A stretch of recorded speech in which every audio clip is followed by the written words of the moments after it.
দেশজুড়ে চিনির অস্বাভাবিক মূল্যবৃদ্ধি এবং কালোবাজারি রুখতে তৎপর প্রশাসন। মঙ্গলবার বসিরহাটের মাটিয়া থানার পুলিশ এবং কৃষি দফতরের আধিকারিকরা যৌথভাবে অভিযান চালালেন বসিরহাট বাজারে। মাটিয়া থানার আইসি দীনেশ চন্দ্র পালের নেতৃত্বে অভিযান চালানো হয়। প্রথমে স্বরূপনগর বাজারের একটি চিনির গুদামে হানা দেন প্রশাসনের আধিকারিকরা।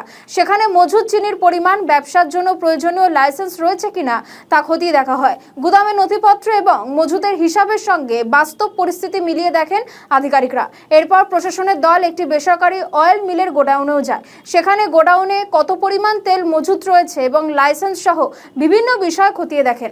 আধিকারিকরা গোডাউন কর্তৃপক্ষের সঙ্গে কথা বলে বিভিন্ন বিষয় তারা জানতে চান এবং বিভিন্ন তথ্য সংগ্রহ করেন। সে ছবি আপনারা দেখতে পাচ্ছেন। আজকে সকালবেলা থেকে দিকে দিকে একেবারে প্রশাসনের অভিযান চলছে।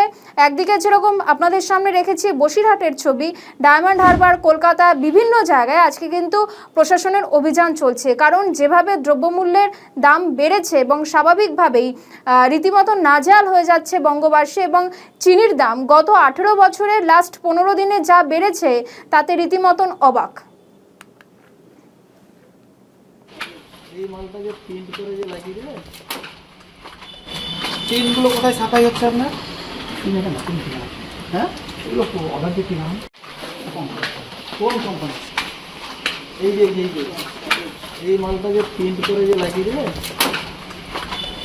চেনগুলো কোথায় ছাপাই হচ্ছে আপনার? হ্যাঁ,